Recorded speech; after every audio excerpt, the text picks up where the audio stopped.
तस्वीर में दिख रही ये बस यात्रियों को एक जगह से दूसरे जगह पर छोड़ने के लिए नहीं है, बल्कि ये बस बच्चों, युवाओं, बुजुर्गों का ज्ञान बढ़ाएगी। आप सोच रहे होंगे वो कैसे? तो आपको बता दें कि उड़ीसा के भुवनेश्वर में कला भूमि शिल्प संग्रहालय के परिसर में एक पुरानी छूटी हुई बस में खूबसूरत लाइब्रेरी स्थापित की गई है। ये एक मोबाइल लाइब्रेरी नहीं है, बल्कि शिल्प संग्रहालय की पार्किंग में स्थिर पुस्तकालय है। इस लाइब्रेरी में उड़िया और अंग्रेजी दोनों भाषाओं में 4000 से ज्यादा किताबें हैं।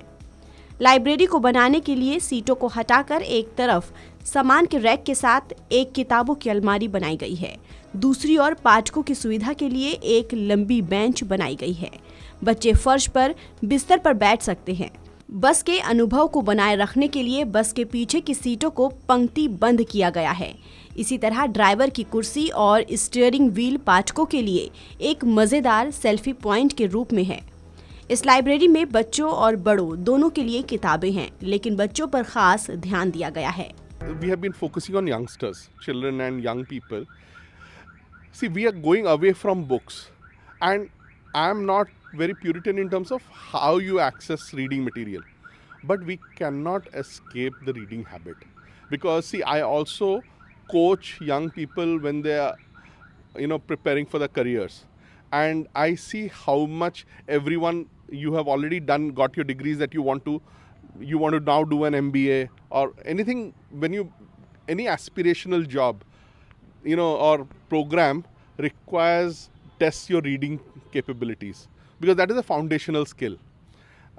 So there is no escaping reading, whether we read a printed book or we read on the digital screen. But WhatsApp messages would not do, because see, the problem with social media, what is happening is our attention spans have also gone for a toss, and it is very important for that attention span for whatever we do. So I don't think there is any way in which we can escape the value that a reading habit gives us. The mode of reading may just change. So I think we will see whether we like it or not. See, it is for organizations like ours. We are trying our best to ensure that we get people to get into the habit of reading. Library में आने वाले पाठक बस के अंदर या बाहर ठंडे वातावरण में बैठकर पढ़ सकते हैं। इस लाइब्रेरी का उद्घाटन एक निजी संस्था ने हथकरघा, कपड़ा और हस्तशिल्प विभाग और SIDAC के सहयोग से की है। बस में एक खुली पुस्तकालय के रूप में एक नया आकर्षण है। पट्टचित्र रूपांकनों के साथ बाहर की ओर आकर्षक कलाकृति पढ़ने के विचार को बढ़ावा देती है। फिलहाल इस खबर में इतना ही। देश और दुनिया की तमाम खबरों के लिए आप बने रहिए वन इंडिया हिंदी के साथ।